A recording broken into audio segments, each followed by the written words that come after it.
Olá, amigos e amigas de São Miguel Arcanjo, Salve Maria! Estamos hoje reunidos aqui para o terceiro e último episódio sobre o Purgatório.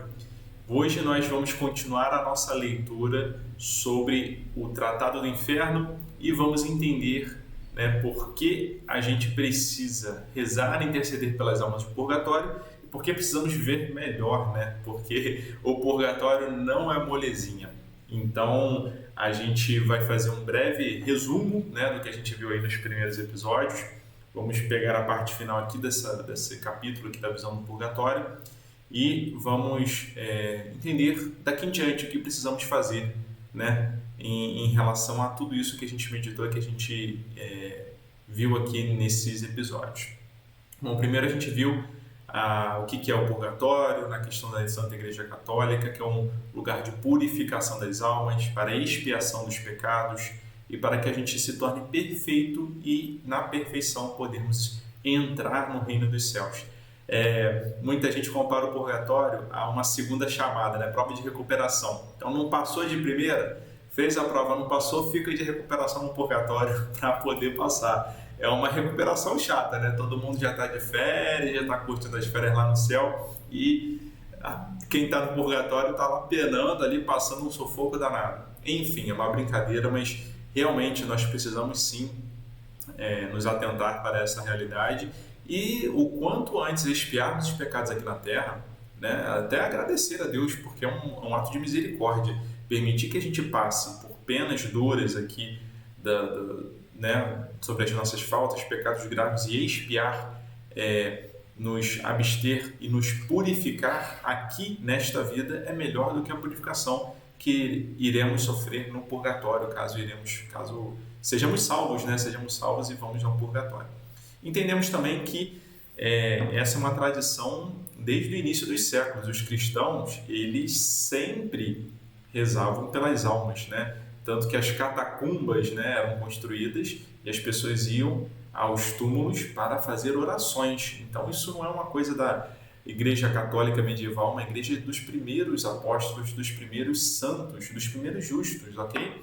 Então é importante porque, infelizmente, nossos irmãos evangélicos não acreditam no purgatório, só vão acreditar quando chegar lá, infelizmente. Mas que sejam salvos, sim, pela honra e glória do nome do Senhor misericordioso, e que depois do purgatório só tem uma porta de saída, meus irmãos. Então não é para ficar triste de ir para o purgatório, é para ficar feliz de ir para o purgatório, tá? Porque no purgatório só tem uma porta de saída, que é o céu.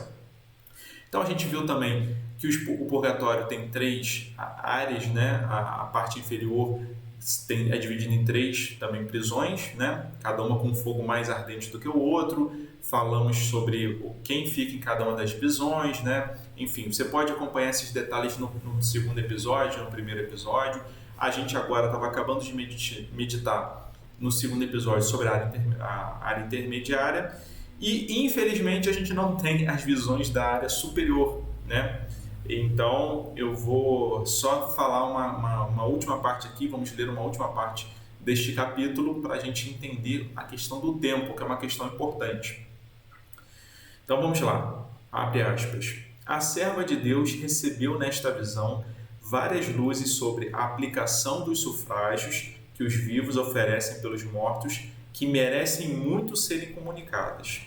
Conheceu que as missas, indulgências concedidas e boas obras oferecidas por certas almas pelos parentes e amigos não são integralmente aplicadas. Elas recebem a melhor parte e o resto é dividido. Isso a gente falou no segundo episódio, Então, por isso precisamos rezar as missas, rezar pelas indulgências, rezar pelas almas que estão pagando as suas penas lá no purgatório e se purificando para estar no reino de Deus. Tem gente que fala assim, Jesus já pagou o preço da nossa alma, estamos libertos, por isso que não existe purgatório. Sim, Jesus já pagou o preço, nós não temos como pagar o preço para a nossa salvação. A salvação ela só consegue ser obtida pelo único sacrifício santíssimo, diviníssimo, que foi a morte de Deus na cruz, a morte de Jesus na cruz. Então, dali ele pagou. Mas, uma vez pago, é necessário a expiação dos pecados. O que é isso? significa que nós precisamos nos purificar e sofrer as penas pelas ofensas, né? Porque não é justo, né, que um pecador da vida inteira, vamos chamar assim, matou, como eu falei naquele exemplo, matou várias pessoas, centenas de milhares de pessoas, se arrependeu no final, foi salvo porque se arrependeu e pronto, um passe de mágica, ele se purificou e agora ele não é mais um homicida, não é mais, a alma dele ficou pura da noite para o dia, né? Então é diferente, não é isso que a gente está falando aqui. A gente está falando que essa alma dessa pessoa que cometeu muitos pecados graves vai pagar duras penas no purgatório para aprender a amar a Deus, para aprender a ser menos egoísta, para aprender que não se deve matar o próximo. E aí no céu essa alma será santa e perfeita. Então por isso o purgatório existe. Vamos continuar aqui falando dos tesouros, né, que as pessoas deixam após a vida, que são aplicados às suas almas e Deus as reconhece. E vamos aqui na parte que eu ainda não tinha lido. É de se notar que Francisca, ao sair de uma dessas visões, que havia durado cerca de 2 horas, pensou ter passado um tempo bastante considerável. Resulta daí, portanto, que o tempo que parece passar rapidamente na Terra parece muito longo na eternidade. Então, meus irmãos, o que acontece? Por que essa parte aqui eu deixei para o final? A gente falou aqui, né? Um pecado mortal, né? Foi uma coisa que a gente leu lá no primeiro capítulo. Resulta 7 anos de expiação. Então, fiz um pecado mortalmente, não expiei esse pecado aqui na Terra, vou ficar durante 7 anos no purgatório. Então, esses 7 anos no purgatório podem ser um dia aqui na Terra, a gente não sabe, né? Aqui ela falou, ficou 2 horas e pareceu que foi um tempo muito considerável. Então, por isso que às vezes a gente fala, eu conheço uma pessoa que, nossa, pecou tanto, se é 7 anos para cada pecado, ela vai ficar uns 100 anos lá, né? Então, nossa, vou rezar para ela até o final da vida, porque vai ficar, enquanto eu viver, ela vai estar lá no purgatório, né? Não necessariamente, porque o tempo acontece de forma diferente. Então, sim, às vezes, as almas dos entes queridos em que nós já rezamos missas e já colocamos, já podem estar no reino de Deus, já podem estar contemplando Deus face a face, podem ter passado duros 100 anos lá no purgatório, mas talvez aqui para a gente possa ter sido 1 ano, 1 mês, eu não sei, enfim. Isso a gente não conhece. Então, daí o motivo da gente sempre rezar as missas e saber que as indulgências que não forem aplicadas às almas do purgatório, porque já estiverem contemplando Deus face a face, ou estiverem condenadas, infelizmente, serão aplicadas integralmente também a nós mesmos, né? Então, quando você reza por uma alma do purgatório, indiretamente você está rezando por uma alma de você. Abre parênteses. Nós que somos consagrados a Maria, nós temos o dever de entregar todos os méritos e indulgências que iriam para nós, para o tesouro de Nossa Senhora. Então, o que isso significa? Significa que todas as indulgências que eu obtenho para mim, ou até mesmo pelas orações das almas do purgatório, sejam indiretamente convertidas a mim, não vão ser minhas, vão ser de Nossa Senhora. Nossa Senhora tem um tesouro de indulgências e graças e ela distribui conforme as que mais necessitam. Assim que quando eu também necessitar, Nossa Senhora vai usar o tesouro lá de outras almas, de outras pessoas que rezaram, podem usar aquelas indulgências também para mim. Então eu confio que Nossa Senhora sabe para quem é o melhor, os méritos, as indulgências e as graças. Eu entrego para ela e ela faz o melhor. Se não for para mim, excelente, vai para uma alma que precisa mais do que eu. E quando eu necessitar, eu confio também que Nossa Senhora vai me ajudar da forma como for proporcional e ela achar melhor. Então é assim que nós, escravos de Maria, consagrados a Maria, entregamos as nossas indulgências e méritos. Então, vamos terminar agora esse último episódio falando do e agora, Magno, daqui em diante, o que nós precisamos aprender meditando esses 3 episódios sobre o purgatório. Número 1, que o inferno existe. Número 2, que o purgatório existe e o céu também, né?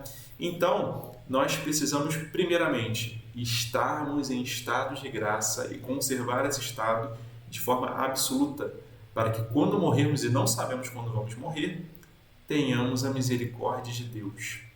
Ah, Magno, então quer dizer que quem não está em estado de graça vai direto para o inferno? Não sabemos. Às vezes Deus vai dar uma graça dessa pessoa ter uma contrição perfeita, né? Um ato de contrição perfeita, é quase morrendo, não se confessou. De repente, essa pessoa tem um ato de contrição perfeito e fala: meu Deus, por que eu tive uma vida tão devassa? Por que eu errei tanto? Nossa, por favor, tenha misericórdia de mim, eu quero estar junto da sua graça. E por um milagre, praticamente, uma graça super abundante, essa pessoa tem os seus pecados perdoados. Então, você não conta com o estado de graça, mas você conta com uma contrição perfeita, o que é um ato extremamente milagroso e difícil. Então, é como se você fosse atravessar um oceano e falar assim: eu vou de barquinho, porque no barquinho eu vou conseguir chegar lá na África, né? Pode ser que consiga, mas é arriscado. Outra coisa é você falar assim: não, existe um transatlântico, existe um barco preparado para atravessar o oceano. O nome desse barco é Santa Igreja Católica. Lá eu tenho as indulgências, lá eu tenho um padre para se confessar que é persona Christi, está na pessoa de Jesus Cristo, ou seja, eu me confesso com o próprio Jesus. Eu tenho a certeza de que, me confessando, me arrependendo, meus pecados estão perdoados, eu posso comungar da Eucaristia. Então você vai chegar na África com muito mais segurança, você vai chegar no céu ou no purgatório com muito mais segurança, sabendo que você está seguindo os mandamentos que o próprio Jesus ensinou, né? Que são feitos desde os primeiros apóstolos. Já rezavam missa, os primeiros cristãos já rezavam missa, tinha a questão do perdão dos pecados. As indulgências não são coisas criadas da igreja medieval católica para ganhar dinheiro. Não deixa que isso entre na sua cabeça, essas pessoas estão falando para você. Procure estudar, procure aprender mais. Não acredite em tudo que se ouve, meus irmãos. Então, os primeiros apóstolos já veneravam Nossa Senhora, por exemplo, como superabundante rainha e protetora. Sim, existem orações e manuscritos do século II, do ano 100 e alguma coisa, já venerando Nossa Senhora. Então, meus irmãos, procuremos estudar um pouco mais sobre a história da Santa Igreja Católica e iremos descobrir que lá está uma salvação mais plena, que é o corpo místico de Jesus, ok? Então precisamos atravessar essa vida pelo transatlântico da igreja, obedecendo os mandamentos, sendo humilde, praticando obras de caridade e não sendo fariseu, né? Não adianta, não, eu sigo os mandamentos certinho, mas se você não ama o próximo, se você não pratica as obras de caridade, se você não reza, não faz orações de coração, Jesus vai dizer, como fez no Evangelho: muitos irão me chamar, Jesus, estamos à porta, abre. E ele vai falar assim: malditos, não os conheço. Então não é da boca para fora que a gente segue os mandamentos de Deus, é de coração. E isso é muito difícil. Por isso, só pela graça a gente consegue fazer isso. Sozinho a gente não é capaz de alcançar o reino dos céus. Precisamos sempre viver na misericórdia de Deus, não julgar ao próximo, mas reconhecer-se como pecador e humilde. Se a gente fizer isso, meus irmãos, o purgatório vai ser um lugar maravilhoso, né? Sim, Magno, nós vamos sofrer duras penas, sofreremos, mas iremos nos purificar. O que é 100 anos no purgatório frente à eternidade, eu já disse. Então, neste caminho nós iremos para os céus. Então, se esses 3 episódios serviram para você ter uma firme decisão de mudar de vida, uma firme decisão de praticar o bem, uma firme decisão de ser uma pessoa melhor, meu dever foi cumprido. Que possamos contar com a misericórdia de Deus, meus irmãos, e rezar insistentemente pelas almas que estão no purgatório. Eu ofereço todos os dias, por volta de 3 horas, o texto da Divina Misericórdia pelas almas do purgatório. Faça o mesmo. Imagina se seu pai já faleceu, um avô, um parente que você nem conheceu está lá precisando da sua oração. Faça essa oração. Deus reconhece, Maria vai e visita. O anjo da guarda vai levar essa indulgência, essa alma que precisa. Olha que grande graça poder chegar no céu, encontrar uma pessoa e falar assim: olha, você rezou tanto pelas almas purgatórias, as indulgências da sua oração vieram até mim. Olha que grande graça, né? Podemos um dia reconhecer que as nossas orações tiveram um efeito misericordioso às almas que estavam lá. Deus é sábio em tudo que faz. Então, se Ele quer contar com a nossa oração, que assim o fazemos. Tenhamos, então, uma firme decisão de procurar o reino dos céus e buscar antes morrer do que pecar. Que o pecado se afaste de nós de forma plena, São Miguel Arcanjo interceda por nós e que possamos ter a graça de sempre rezar pelas almas do purgatório. Fiquemos na paz do Senhor, que Ele sempre nos guarde. Maria interceda sempre por nós. Em nome do Pai, do Filho e do Espírito Santo. Amém.